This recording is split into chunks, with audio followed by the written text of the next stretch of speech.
Hey guys, Dylan from the Geek Duo here, and today I'll be bringing you my My Hero Academia Chapter 288 read-through.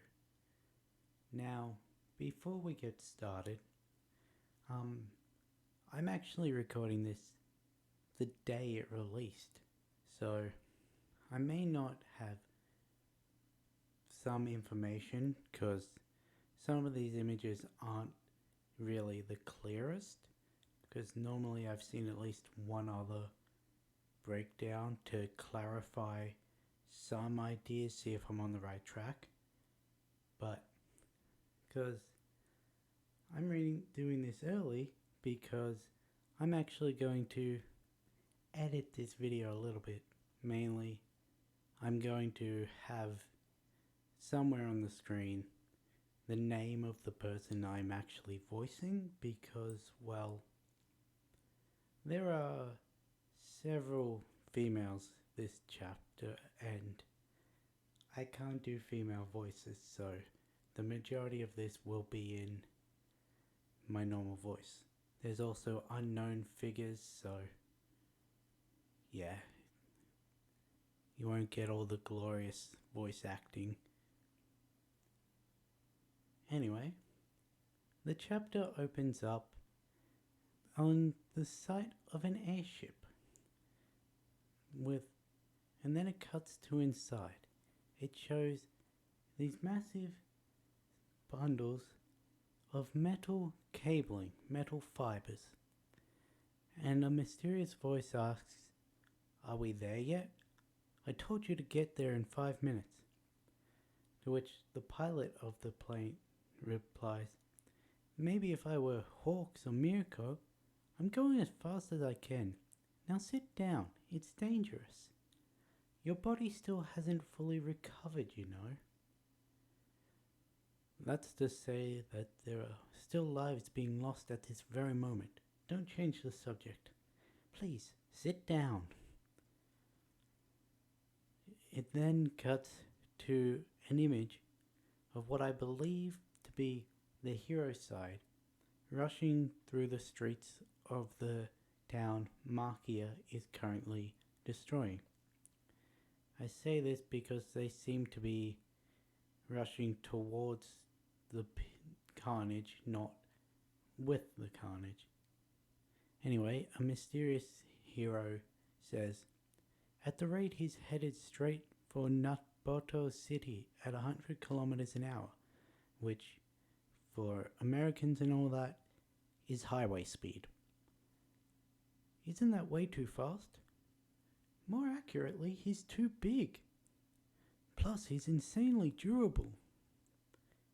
He's clearing through those buildings as if he's a mole burrowing holes. The debris is scattering in every direction, and the amount of damage is only made worse by the size of his body. There's an evacuation zone 5 kilometers in vicinity. If the villain continues at this speed, we won't be able to keep up. We've got about 8 minutes, then he'll be in the zone. The damage has reached an unprecedented level. This is our crime. These people were simply living their lives. There are lives at stake. Protect them, even at the cost of your own. Don't let these people continue to suffer a punishment that is meant to be ours to bear."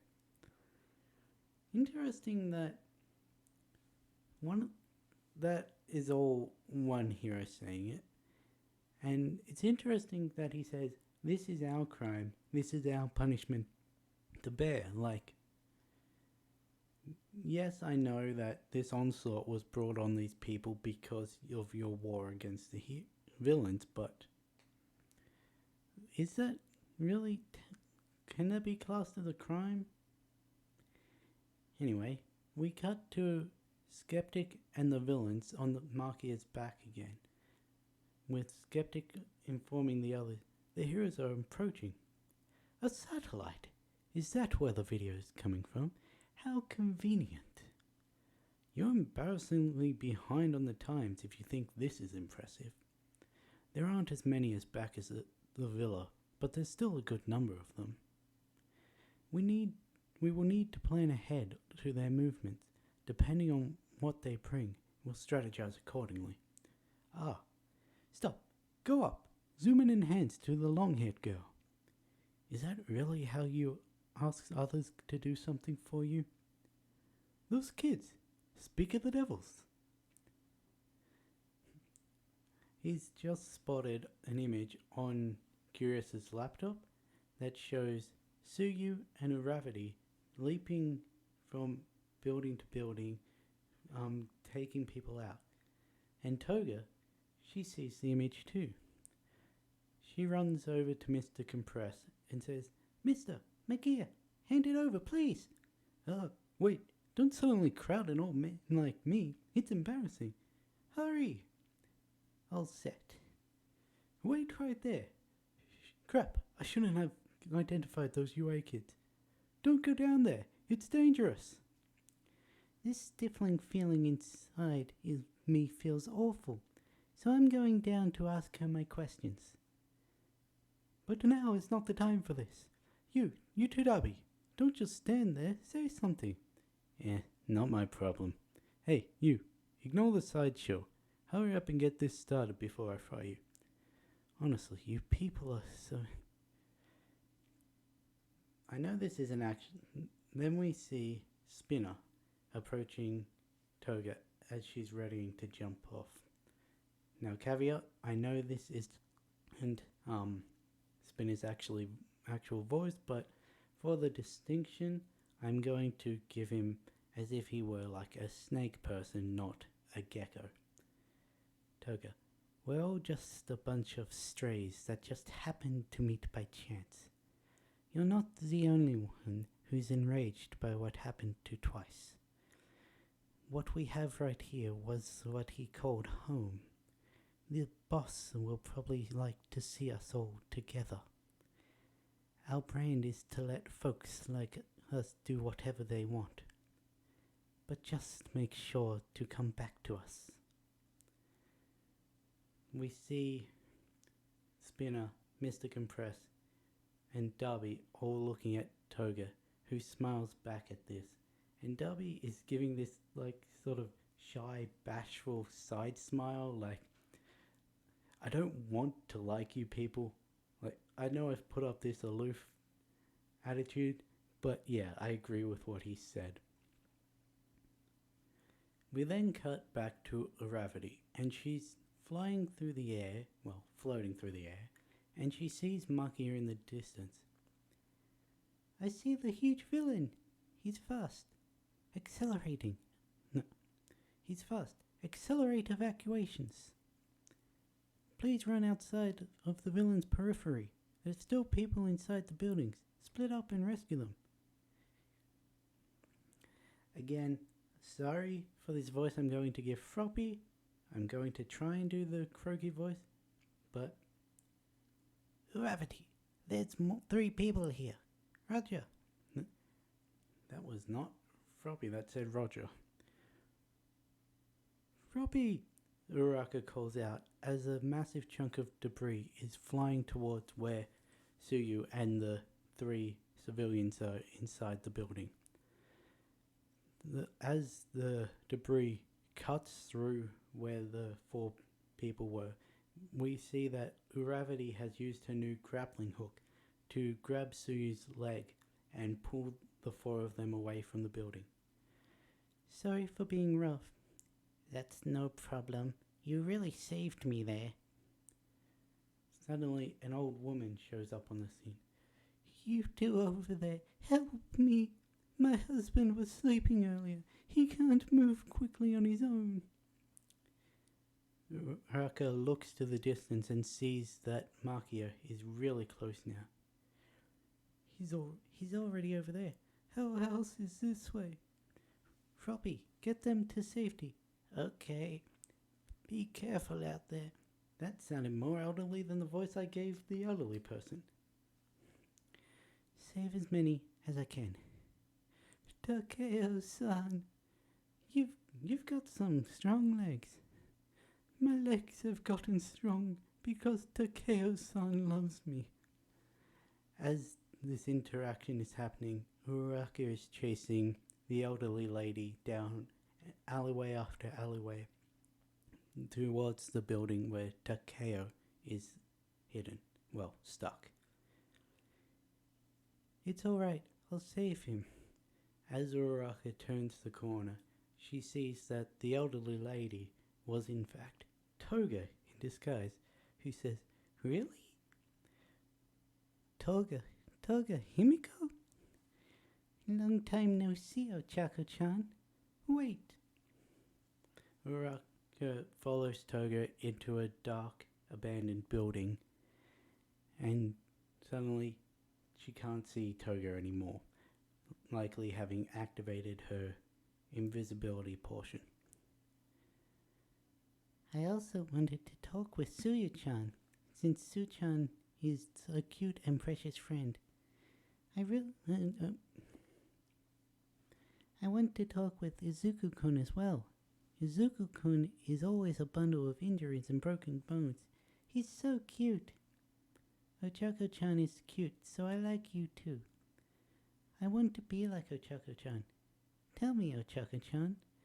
Toga suddenly leaps out from the darkest part in the room, knife in hand, as she pushes Uraraka to the floor. "What would you like to do to me? You did all this just to ask me that? Did you take blood from that old woman earlier? Did you kill her? That? I don't know who's thinking this, but there's a flashback. It's likely Uraraka because of what I think these images are. We see Uraraka sitting next to Suyu across from Aizawa during the Shai Hazakai arc, and it says, "I was holding him in my arms," and there's another image of Uraraka floating through the air holding someone. I can't tell who that is because it doesn't match up with anyone I can really pick out. It's too blurry an image to see. And Uraraka continues from this. "I'm going to save as many people as I can. Toga Himiko, if you get in the way of my goal, then I will arrest you right here, right now." And Toga, still on top of Ochako, she looks down with a glare. But it's not one of anger. It's disappointment. She's got her head tilted back, eyes squinted, mouth downturned, but her eyebrows, they're level, which shows that it's not anger. It's more of a, I'm sad and disappointed that it's going to have to come to this. We as an audience know that Uraraka would never kill.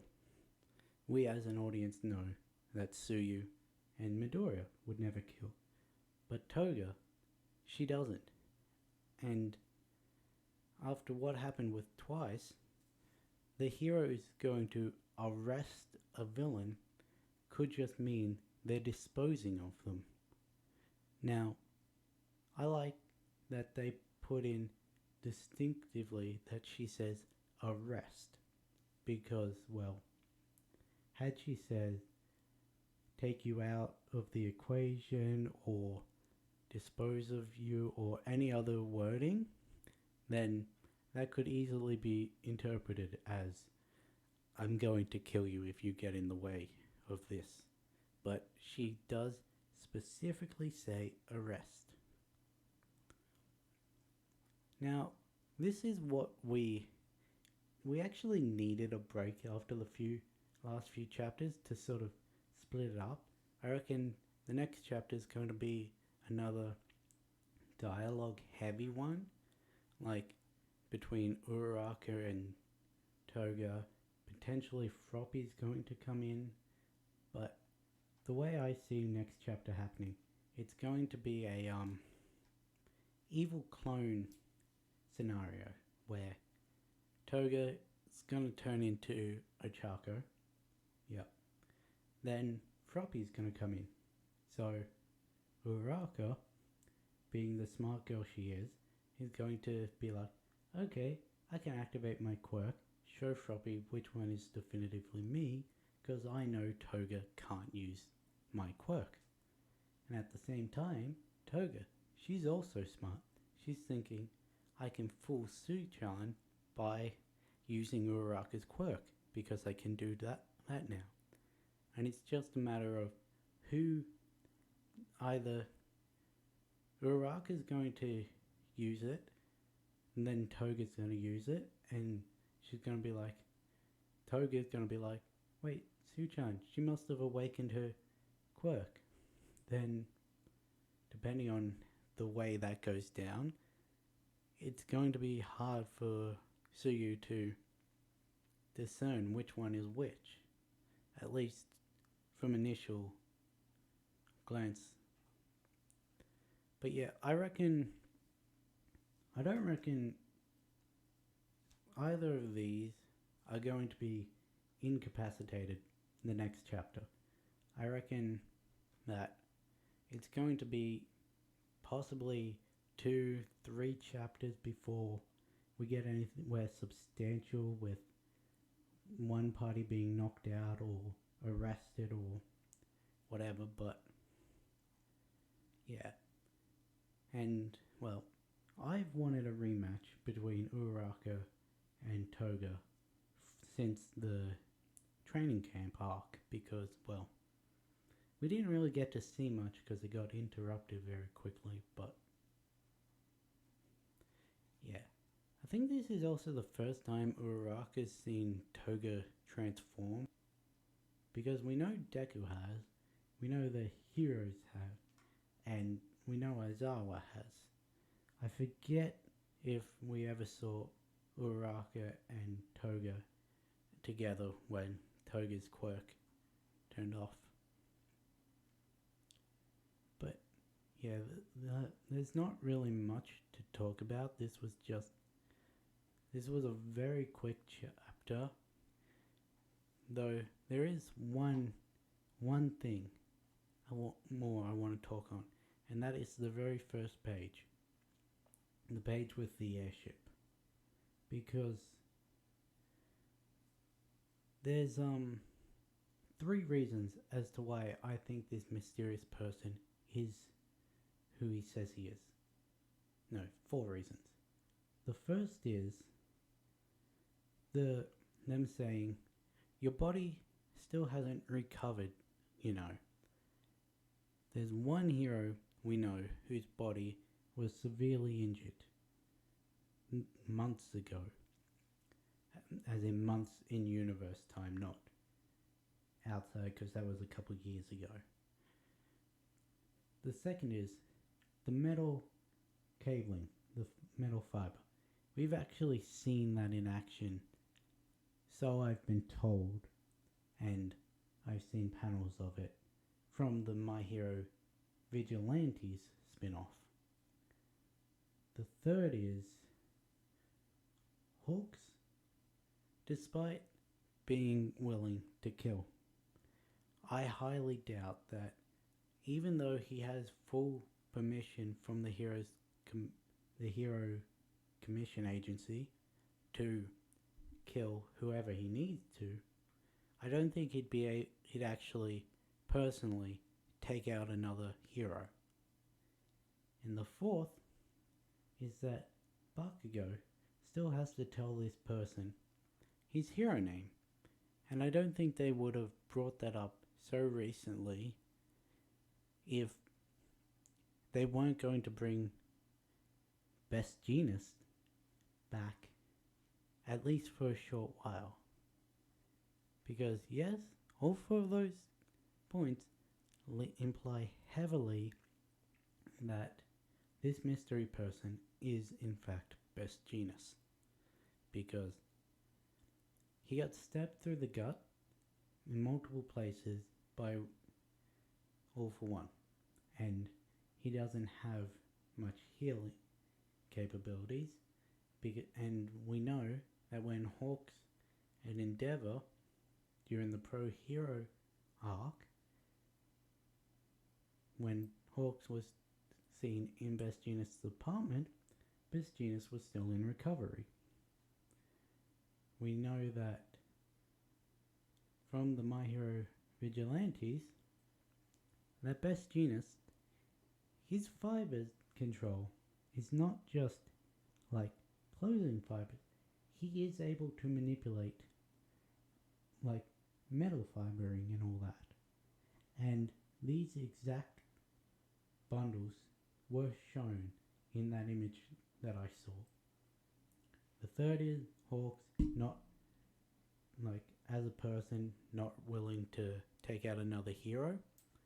And the fourth is Bakugo's hero name, which I heard from someone that one of the translations had Bakugo telling Midoriya that he already knew his hero name and that he's known for a while, as in implying that Midoriya knows what Bakugo's hero name is, which heavily implies that it's going to be Kachan, but I still personally like Ground Zero, or I really do like King Explodo kills, but yeah, it's very likely that we're going to see Best Jeanist in the next couple chapters, likely using these cablings to try and bind Gigantomachia.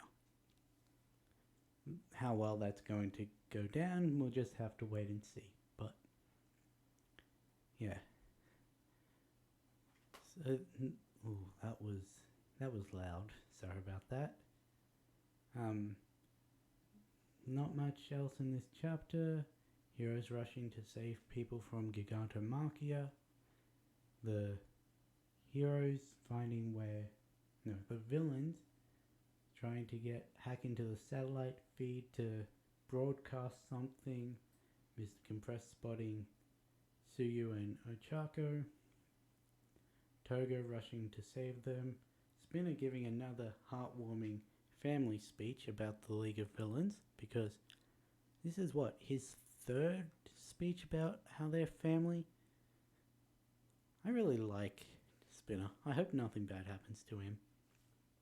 At least not until he gets the spotlight that he needed during the My Villains Academia.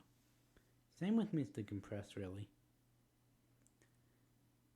We see the heroes saving people. Uraka takes chase after an elderly lady who turns out to be Toga. They have a brief scuffle, and Uraka says, "Look, if you stop me from being a hero, if you stop me from saving all those people out there, I'm going to arrest you." And then the chapter ends. So, yeah. I'm really looking forward to next week's chapter. I always say this because I always am. But if you liked this video, if you can clarify to me as to who Chaco is carrying in that second flashback image, if you think I'm correct or incorrect with some of my predictions, comment down below.